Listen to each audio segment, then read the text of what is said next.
14절에서 16절 말씀입니다.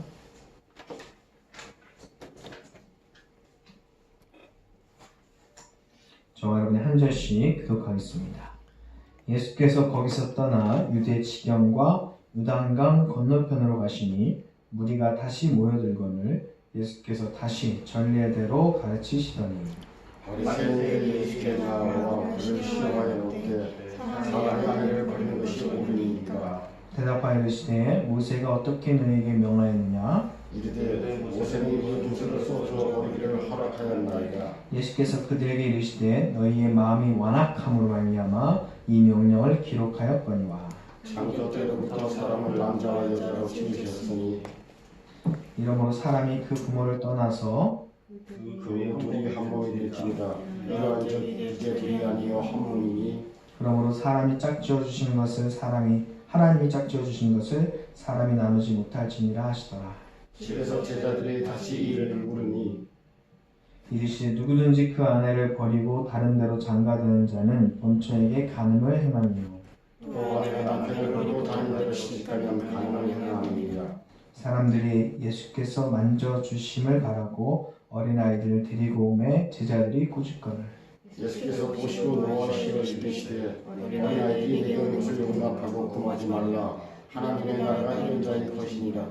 내가 진실로 너희에게 이르노니 누구든지 하나님의 나라를 어린아이와 같이 받들지 않는 자는 결탄코 그곳에 들어가지 못하리라 하시고 그 어린아이들을 안고 그들을 안수하시고 축복하시리라.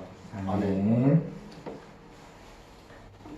할렐루야. 아멘. 네, 주의 이름으로 사랑하고 축복합니다. 저희 교회에서는 성서 일과에 따라서 설교를 하고 있습니다. 성서 일과는 교회 공동체가 어느 쪽에 치우치지 아니하고 말씀을 균형 있게 배우고 선포될 수 있도록 성서를 이렇게 쭉 구성해 놓은 거거든요. 오늘 말씀이 차례가 됐을 때 참 고민이 많이 됐어요. 또 설교자들이 참 하기 어려운 본문이기도 합니다. 성서 일과를 따라서 설교하는 중요한 이유 중에 하나는 아까도 말씀드렸지만 내 마음대로 설교하지 않기 위해서, 그리고 내 입맛대로 본문을 선택하지 않기 위해서이기도 해요. 그렇지 않으면 설교자가 하고 싶은 말, 하고 싶은 본문, 아니면 누가 마음에 안 들면 그거. 그래서 어떤 분은 목사님 왜 이렇게 나를 맨날 까시지? 뭐 이런 얘기도 해요. 물론 이제 찔림에 의해서 그렇게 들을 수도 있고 정말 그런 의도로 할 수도 있죠. 성서 일과에 따라서 쭉 설교를 하게 되면 그런 오해도 없을 수 있어요. 왜냐면 내가 하고 싶어서 하는 게 아니라 오늘 순서에 따라서 이 본문이 선택이 됐기 때문이죠. 오늘 주제, 오늘 말씀을 읽다 보면 오늘의 키워드가 결혼, 이혼인 것 같지만 사실은 사랑입니다. 그 뒤에 어린아이까지 이야기가 이어지면서 이게 무슨 연관성이 있을까 싶은데 사실은 하나의 이야기예요. 본문에 바리새파 사람들이 예수님께 다가옵니다. 질문하죠. 남편이 아내를 버려도 됩니까? 이 질문의 의도가 굉장히 불순하죠. 뭐라고 하냐면 예수님을 시험하려고 물었다라고 말씀하고 있어요. 왜 예수님을 시험하죠? 왜 예수님을 이렇게 질문하죠? 예수님 마음에 안 드니까 이 어려운 질문을 해가지고 예수님을 어려움에 처하게 하는 거예요. 어떤 어려움이냐면 아내를 버려도 된다 라고 얘기하면 이혼을 된다고 예수님이 가르치시네? 예수님은 비윤리적이신 분인가? 이혼하면 안 된다 그러면 모세가 이혼을 율법에 허락하고 있는데 모세 율법을 부정하나? 뭐 이렇게 yes 혹은 no라고 대답할 때 둘 다 어려움에 처하게 되죠. 이걸 양도 논법이라고 이야기를 해요. 양쪽에 다 칼이 있어요. 두 개의 질문에, 두 개의 답에 다 칼이 있다는 얘기. 어떻게 대답을 하든 한쪽 칼에 베인다라고 하는 거예요. 이때 어떻게 하면 이 양도 논법을 피할 수 있을까요? 질문자에게 또 다른 질문을 해서 그가 답을 해가지고 빠져나가는 방법이 있어요.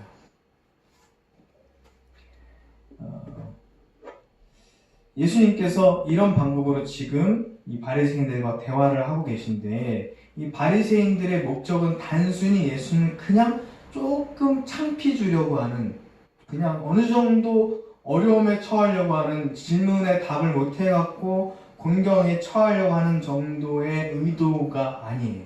어느 정도 의도냐면 1절 말씀 보면 요단강 건너편에 라고 말씀하죠. 그 지역을 보시면 어떤 지역이냐면 요단강 건너편에서 세례 요한이 일찍이 회개하라, 천국이 가까웠느니라 라고 하면 말씀을 선포했어요. 그 말씀 선포의 절정이 누구에게 행했냐면 헤롯에게 회개하라, 천국이 왔다라고 이야기를 하죠. 그러면서 헤롯의 잘못을 지적을 해요. 네가 네 아내를 잘못 버렸다, 죄다. 그래서 헤롯이 세례 요한을 가두고 결국은 옥을 치는, 참수하는 일을 하잖아요. 헤롯이 자기 이복 동생의 아내 빌립의 아내를 데려오기 위해서 자기의 아내를 막 버려요. 그 일을 막 맹비난했던 것을 이 바리새인들은 잘 알고 있어요.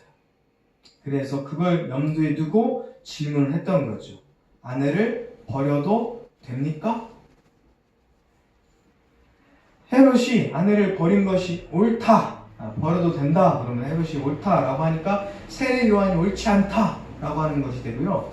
버리면 안 된다라고 하면 물론 세례 요한의 편을 들고 하지만 또 헤롯의 반박을 하는 거니까 또 세례 요한처럼 죽을 수 있는 그런 처지에 되는 거죠. 마치 세금을 내도 됩니까? 이런 질문에 예수님께서 가이사의 것은 가이사에게, 하나님의 것은 하나님께. 안 된다 그러면 또 황제에게 반대하는 거니까. 그런 어려움에 처하는 아주 어려운 질문에 예수님께서는 바리새인들에게 모세의 율법을 통해서 답을 하고 있어요.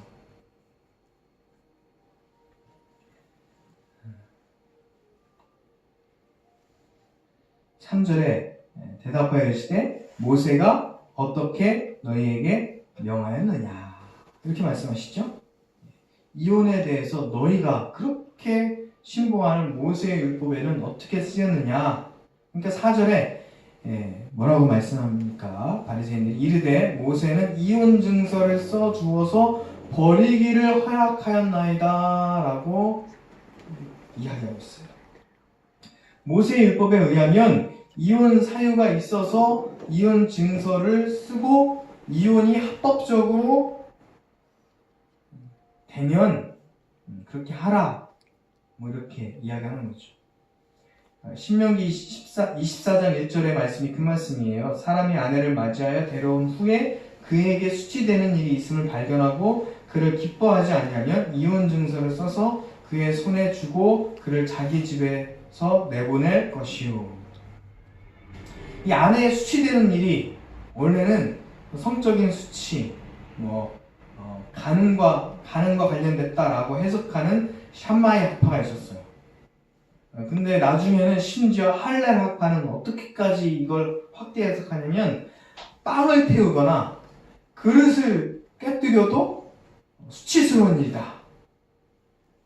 나중에는요, 그가 기뻐하지 아니한다, 이걸 막 확대 해석해서 아내가 못생겼으면 버려도 된다, 이렇게까지도 해석하기도 했어요. 바리새인들 이 율법의 과한 해석이기도 하고 또한 잘못된 해석이기도 하죠. 적절한 이혼 사유가 있으면 버려도 된다라고 하는 그것에 다 각자 자기 입장이 있잖아요. 이거 적절해, 이거는 이혼 사유가 있어, 이건 마음에 안 들어, 이건 기뻐하지 않아, 이건 수치야, 이렇게 얘기하기 시작하면 누구에게나 다 적절할 수 있죠. 헤롯도 자기의 여러 가지 이유를 다 끌어들이면 이혼할 수 있는 이유가 그에게 있었을 거예요. 이 바리새인들 성경 말씀을 방패 삼아서 예수님의 질문을 대처를 하고 있는데 누가 봐도 헤롯이 잘못한 것 같지만 사실상 성경에는 이 합당한 이유가 있으면 이혼 증서를 써서 내보내라라고 했으니까 이 헤롯에 대해서도 어떻게 이야기할 수 없기 때문에 하여튼 굉장히 어려운 질문과 답이에요.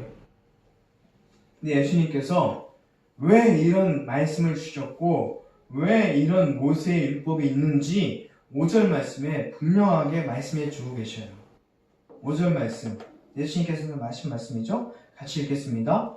예수께서 이르시되 너희의 마음이 완악함으로 말미암아 이 명령을 기록하였거니와. 왜 이런 신명기의 말씀을 주셨다고요? 너희의 마음이 완악하였기 때문이다 라고 말씀해요. 아내에게 수치스러운 일이 발견됐을 때 이혼 증서를 써주고 이혼할 수 있다라고 하는 것은 그냥 이혼을 막 하라 그런 뜻으로 하신 말씀이 아니에요. 원래 하나님의 뜻이 있어요. 원래 율법을 주신 하나님의 마음이 있다는 거예요. 그 당시에 그 고대 부부 사이에 또한 남자들이 행했던 아주 완악하고 나쁜 행위들이 있었기 때문에 하나님께서는 예수님께서는 이런 말씀을 주신 거예요. 문자 그대로 뜻이 있으면 이유가 있으면 이혼 증서를 써서 버려도 된다. 그것이 문자에 주신 하나님의 뜻이 아니라 하나님께서 그렇게 말씀하신 진짜 속 깊은 뜻이 있다는 거죠. 하나님 말씀을 말씀 그대로 그냥 정확히 얘기하면 문자 그대로 해석하기 시작하면 정말 잘못된 해석이 너무나 많아요. 가령 창세기 3장 16절에 문자 그대로 남자가 땀을 흘려 일하고 여자는 해산할 고통을 받게 된다. 그래가지고 그러면 남자가 일할 때 남자가 일하는 것, 땀을 흘려 일하는 것, 남자만 일하나요? 요즘은 여자도 일하잖아요. 그리고 요즘 그 여자가 해산할 고통을 받는다 그래갖고 정말 좋아하는 운동선수이기도 하고 신앙인이기도 한데 이게 신앙 지도를 잘못 받아서 하는 일이거든요. 이용표 선수가 최근에 그 여자가 해산할 고통을 말씀을 받고 은혜 받아갖고 아내가 해산할 때 여보 우리 해산할 고통은 당연히 갖는 거야. 그래서 무통주사 맞지 말고 고통을 막 느끼자. 그래서 무통주사 안 맞고 했다는 거예요. 그걸 보고 또 많은 사람들이 기독교를 욕하기도 해요. 그게 또 그럴 수도 있지 할 수 있지만 그게 점점 심해지면 어떻게 되냐면 예전에 어떤 뉴스가 있었냐면요. 기도로만 나서야 된다. 그래가지고 자녀가 아픈데 병원도 안 가고 그냥 집에서 있다가 병 들어갖고 죽고 그런 경우도 있었거든요.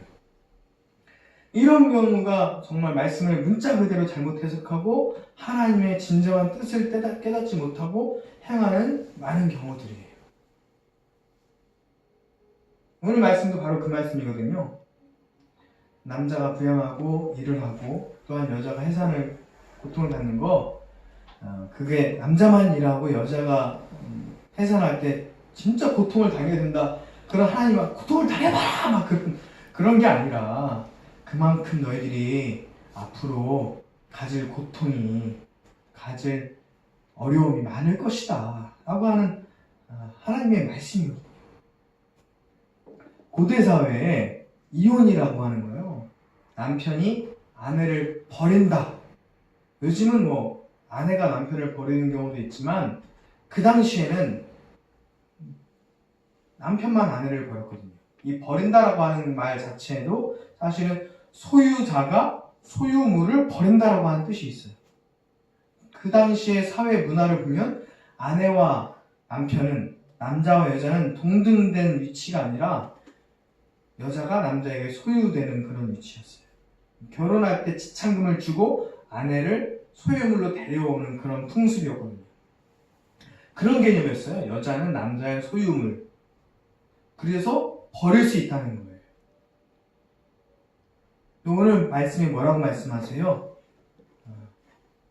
하나님께서 남자와 여자로 지으셨대요. 남자와 소유물로 지으신 것이 아니라 남자와 여자로 지으시고 그리고 그 둘이 하나라고 해요. 하나가 하나에 종속된 것이 아니라 둘이 한 몸이고 하나다라고 말씀합니다. 아멘. 하나님은 분명히 한 사람을 고귀하게 창조하셨어요. 근데 그 당시에 고대 사회는요, 남자가 막 버렸어요. 버리는데 아무 이유 없이 그냥 자기 마음대로 막 버리기도 했다는 거예요. 그 버렸는데 버려놓고 그냥 이 이혼 증서를 주라는 것은 이혼을 했으니까 이제는 그 남자의 소유가 아니고 이 여자는 자유다라고 하는 그 증서가 합법적인 것이 있다라고 하는 거예요. 근데 그것도 없이 그냥 넌 내 여자 아니야 그랬어. 근데 그 여자가 재혼을 하거나 다른 이 삶을 영위할 때는 안 돼.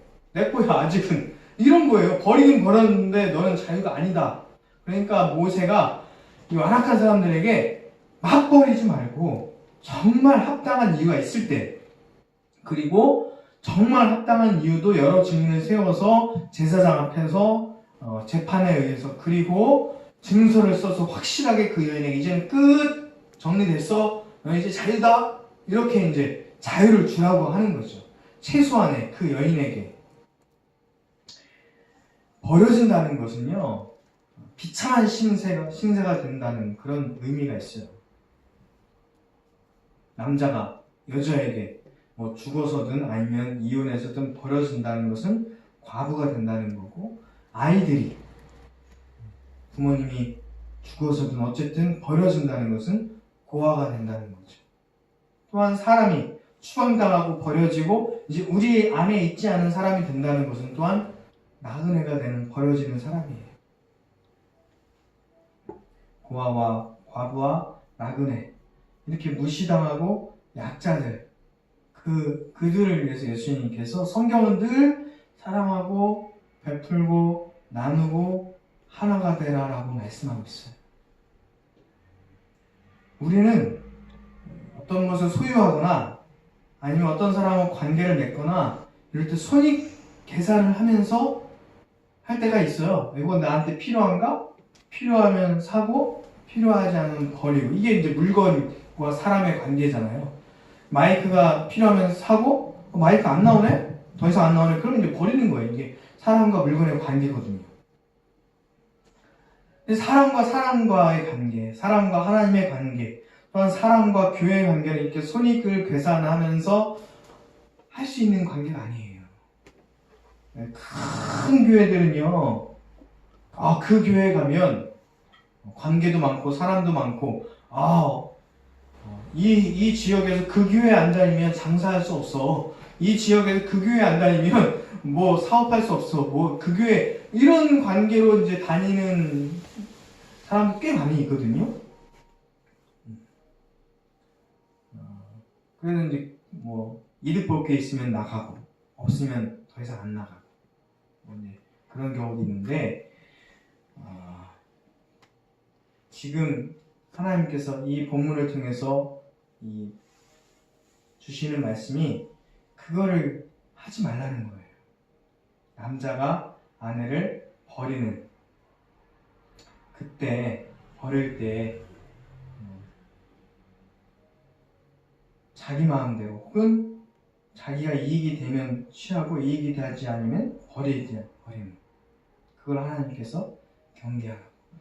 조선시대에도요, 칠거지약이라는 말 있잖아요. 소방 맞을 때 7가지 이유가 있어요.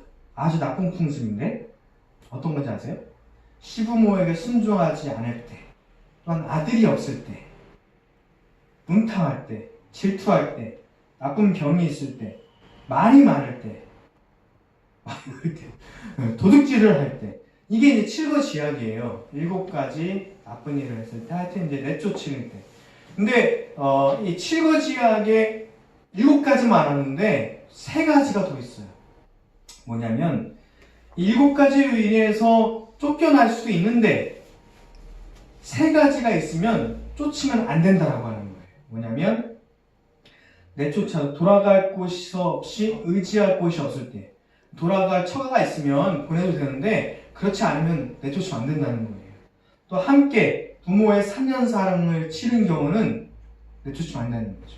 그리고 전에는 가난했으나 그 여인이 들어온 후로 조금, 전보다는 조금 부해지면, 이 3가지의 경우, 앞에 7가지의 나쁜 점이 있다 할지라도 내쫓으면 안 된다. 그러니까 이 유교의 칠거지약과 이 삼불거라고 하는데 이것도 최소한 이 여인을 보호하려고 하는 원래 의도가 있는 거예요. 그러니까 이혼해도 되느냐라고 질문할 때 두 가지의 부류가 있어요. 하나는 헤롯처럼요, 이혼하기로 작정한 이들이고요, 나쁜 의도로. 두 번째는 이혼하는 이들을 비난하는 이들이죠. 두 부류는 전자는 후자를 두려워하고 후자는 전자들을 업신여깁니다. 다른 것 같지만 결론은 같지요.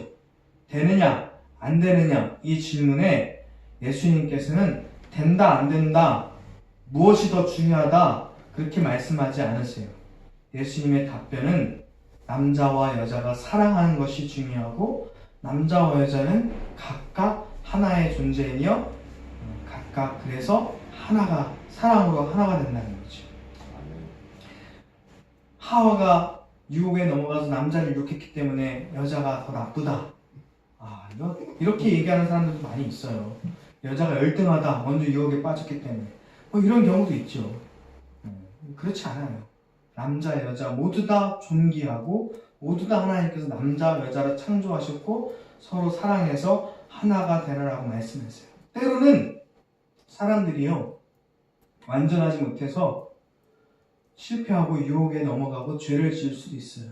때로는 결혼을 감당하지 못할 수도 있어요. 때로는 다윗처럼 밧세바를 탐하여 죄를 지을 수도 있고 그럴 수 있어요. 때로는 결혼을 아예 하지 못하는 경우도 있죠. 여러 가지 이유로 결혼을 감당하지 못하는 경우도 있어요. 그런데 예수님께서 하시는 말씀은요, 이 부족하고 죄를 짓고 힘이 없는 자들을 품으라라고 말씀하시는 말씀입니다. 어쩔 수 없는 자들의 편에 서라라고 말씀하고 계셔요. 혼인과 이혼의 제도, 이 제도보다 중요한 것은 사랑이라고 말씀하세요. 왜 이런 제도를 만들었느냐? 왜 결혼이라고 하는 제도를 만들었느냐? 사람들이 살다 보면 막 싸우기도 하고 마음에 안 들기도 하고 같이 살고 싶지 않을 때가 분명히 있죠. 막 싸워요. 분명히 말씀에 싸우더라도 분하더라도 그 다툼을 하루 이상 가라고 하지 않아요. 왜냐하면 하루가 지나고 이틀이 지나고 좀 지나면 내가 잘못했구나. 그때 내가 왜 싸웠지? 내가 정말 사랑하는 사람 내가 왜 상처 줬지? 그럴 수가 있거든요. 근데 이런 제도가 없으면 훅 나가버리고 그냥 끝날 수도 있어요. 근데 제도 때문에 참고 조금 생각해보면 그래 맞아 내가 잘못했어. 아니면 우리는 사랑하고 계속 살아야 돼. 그렇게 생각할 수도 있거든요. 그러라고 제도를 만들어 놓은 거예요. 조금 더 견뎌보라고. 그런데 이 제도가 사람을 올가매면 안 돼요. 제도는 사랑하기 위해서, 하나님의 말씀을 더 잘 지키기 위해서, 하나님께서 주신 이 약한 자를 지키기 위해서 주신 최소한의 방편이거든요. 법이 뭐예요? 법은 최소한의 이 정도는 해야 약한 사람들이 살 수 있다. 보호하기 위해서 만든 게 법이거든요. 그래서 오늘 말씀이 바로 이어지는 말씀이 어린아이들이 나와요. 어린아이들이 예수님께 올 때 제자들이 그들을 막잖아요. 근데 예수님께서 꾸짖지만 그들을 오히려 제자들에게 노하십니다. 어린아이들이 내게 오는 것을 용납하고 금하지 말라. 하나님의 나라가 이런 자의 것이다. 라고 말씀하시면서 그들을 받아들이고 안으시고 축복하시죠. 어린아이들, 제자들에게 쓸모 있었을까요? 어린아이들, 제자들에게 뭐라도 도움이 됐을까요? 도움이 되지도 않고 오히려 방해가 되기도 하고 아무 쓸모가 없어요. 그러니까 좀 저리로 가라. 뱀장수가 특별히 하는 말이 늘 하는 말이 앞에 하는 말이 있잖아요. 애들은 가라. 애들은 가. 왜? 애들은 그 약을 사지 않거든요. 자기 약을 살 만한 능력이 없으니 애들은 가라 그러는 거예요. 예수님은 애들은 오라 라고 말씀해요. 쓸모없는 자들, 힘없는 자들, 능력 없는 자들, 실패한 자들, 죄 지은 자들 오라라고 말씀하시죠. 그들을 안아주시고 축복해 주십니다. 아멘. 어떤 분이요, 예전에 그 말씀을 함께 나눴었는데요, 지금은 한 30분, 40분으로 설교를 들으셨대요. 근데 설교를 2시간, 4시간 하신 적이 있었어요. 그리고 이제 아이들과 함께 예배를 드리셨어요. 우리도 아이들과 함께 드리는 온 가족 예배인데 아이가 아직 없어서 중학생은 있지만, 그러니까 애들이 어떻게 해요? 1시간, 2시간을 버텨요? 못 버티죠. 막 돌아다니고 막 울기도 하고 떠들기도 하고 그래요. 그래서 어떤 분들이 처음에는 조용히 해, 가만히 있어 그러기도 하고 불편하기도 그랬대요. 그런데 그분 마음도 그렇고 저의 마음도 그랬는데, 그 아이 하나 용납하지 못하는데 어떻게 우리가 사람을 용납하고, 하나님도 우리를 오래 참으시고 용납해 주셨는데 그 아이 하나 용납하지 못하는데 어떻게 이 예배가 사랑에 충만한 예배가 되겠습니까? 함께 참고 견디고 예배하고. 사실 뭐 우리가 30분 설교를 듣는다 해도 30분 다 집중해서 예배를 하고 말씀을 듣는 건 아니거든요. 집중하는 말씀도 있고 집중하지 못하는 말씀도 있고, 그 중에 듣는 말씀도 있고 듣지 못하는 말씀도 있죠. 중요한 건 용납하고 사랑하는 마음이에요. 사랑하는 성도 여러분, 신앙이란 어찌할 수 없고 때론 실패하고 때론 죄를 짓고 정말 연약한 자들의 편에 서시는 하나님, 그 하나님을 신뢰하고 믿는 저와 여러분 되기를 주의 이름으로 축원합니다. 아멘. 잘하는 사람만, 능력 있고 흠 없는 사람만 용납하시는 분이 아니에요. 그러면 우리가 누가 다 버틸 수 있겠어요? 흠이 있고 연약하고 죄를 짓고 그런 사람도 다 용납하시는 분인데, 마찬가지로 저와 여러분도 힘이 없고 아무 쓸모 없고 때로는 귀찮은 사람도 때로는 능력이 없는 사람도 예수님처럼 용납하고 안아주시는, 그래서 함께 천국을 누리는 저와 여러분 되길 주의 이름으로 축원합니다. 아멘. 기도하겠습니다. 사랑과 은혜 하나님, 완악한 마음에 사랑을 주시기를 원합니다. 제도가, 때로는 문자가, 때로는 어떤 규칙이 우리를 올가매기도 합니다. 그런데 그것을 주신 하나님의 본래의 뜻을 깨닫게 하여 주시옵소서. 우리 마음에 사랑을 부어주셔서 힘이 없고 연약하고 부족하고 쓰러지고 넘어지고 죄를 짓고 어쩔 수 없이 규칙을 어기는 사람조차도 우리가 사랑하고 용납하고 함께 천국을 누리는 사람이 되게 하여 주시옵소서. 제도보다는 사랑이 먼저입니다. 완악한 마음에 하나님의 사랑을 부어 주시옵소서. 예수님의 이름으로 기도합니다. 아멘. 이 시간은 성찬의 시간을 갖도록 하겠습니다.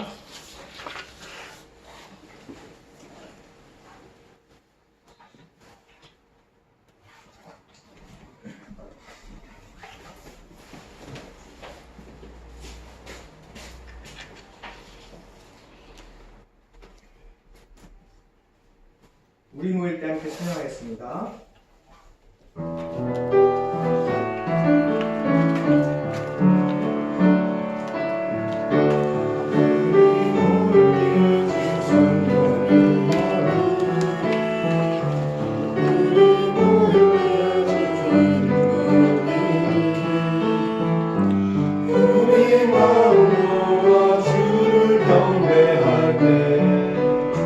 주님 축복